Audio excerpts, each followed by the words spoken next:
Hello, my name is Brandy Rowell, and I will be presenting homeschooling. So my thesis statement is, in order to increase the nationwide availability and accessibility of homeschooling in the U.S., homeschooling groups and cohorts must aggressively recruit to expand their pools of qualified adults and teachers, and in doing so, to be better able to consolidate classes for children whose parents and guardians are either not available to homeschool or not qualified.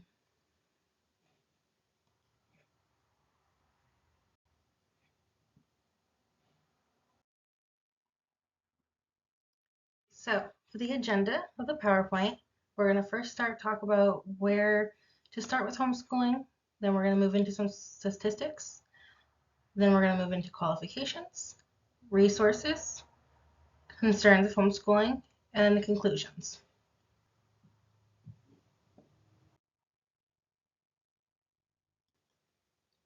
So some statistics. In 2010, there were roughly 2.4 million homeschooled students in the grades kindergarten through 12th. Not only that, reported by Brian Ray from the National Home Education Research Institution, there's an estimated growth of 2 to 8% since 2010.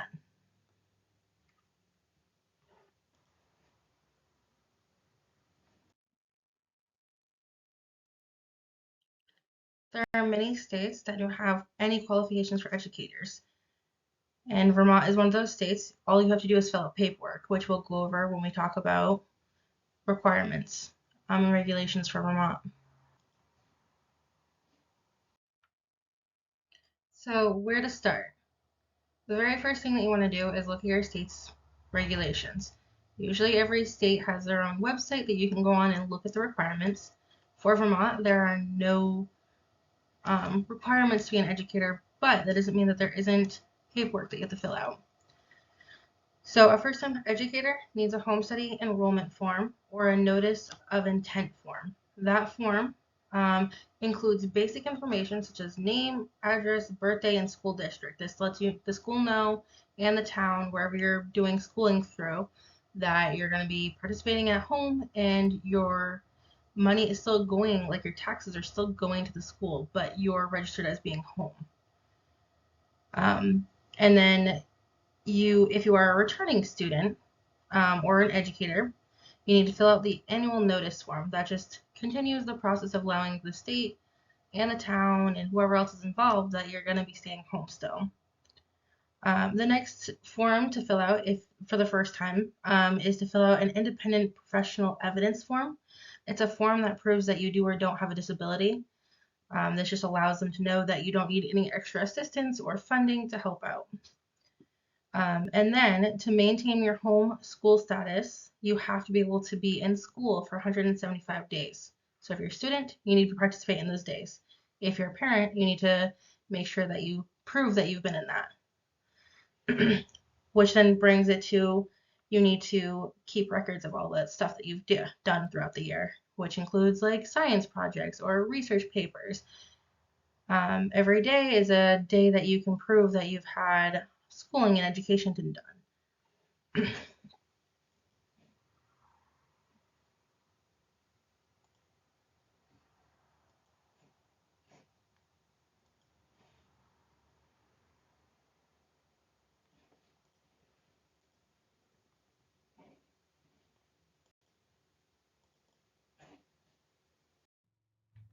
So if you're homeschooling, there are going to be resources that you can use if you feel that you're struggling.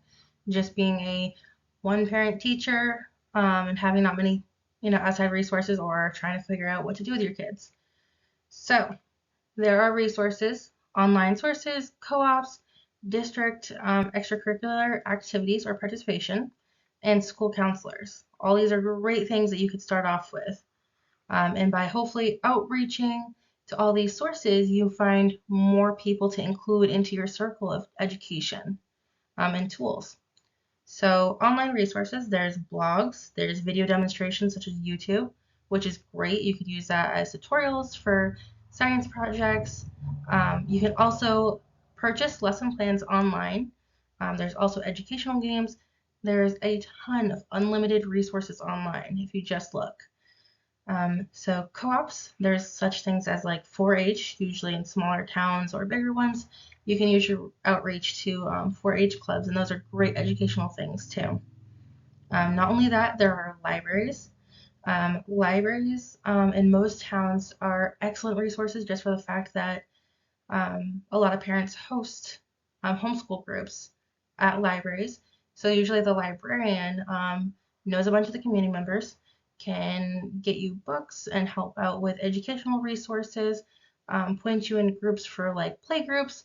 I know our local library likes to host like story time and book telling, plays. They also get passes for like museums. So once a month you get to go in, get to check out the library pass, and you get to go to that museum for the month.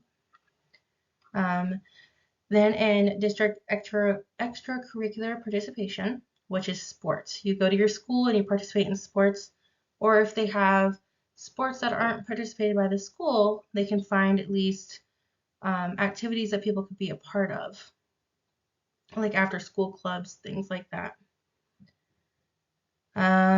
There's also things like tech schools where you may not want to enroll your child or student in regular, classes, but you could go to a technical school, which is more hands-on.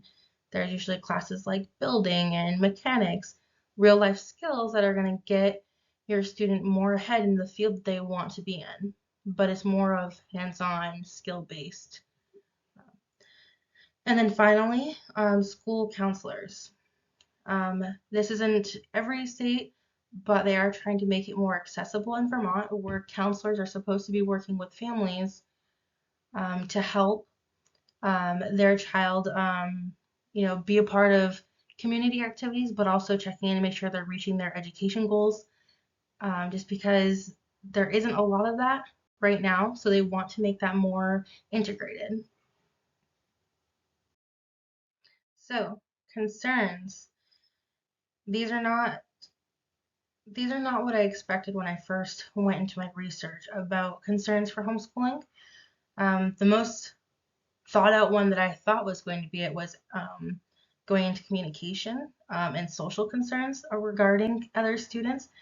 But really, the only thing I found with homeschooling and social stuff is that children who are homeschooled actually have a better advantage to not picking up poor behaviors of other students.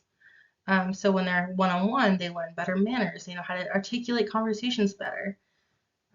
There is actually no studies that prove that because of the social isolation, students and kids are lacking in social skills. That was not proven at all. But what was proven was that there's concerns for effective education. They're worried that parents aren't utilizing all the tools and resources they have available, and they're not learning how to work with their student with that student's learning style. If that student learns different than how the parent or guardian or educator is teaching it, they're not going to be able to learn the material as well, which is what homeschooling is about, is focusing on that one kid to make a more rounded education program, which therefore makes it so the student isn't grasping the information, which is what you want. The other concern with homeschooling is that there's safety. When you go to school, you have all the other kids, you have teachers, you have principals, guidance counselors. Anybody in the school can be a mandated reporter. So that student who normally would have lived in a dangerous home environment isn't getting checked on as much, or having third parties being able to interfere with, abuse, neglect, um, just an overall better life.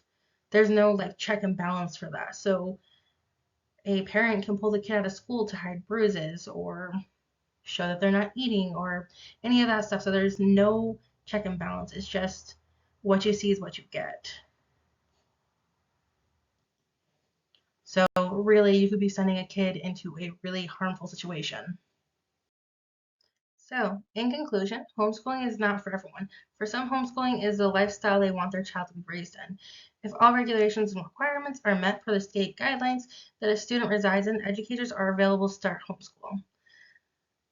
So it's really up to per person, per parent, and what works best for your child and your choices. Thank you for being a part of my presentation. Right, bye.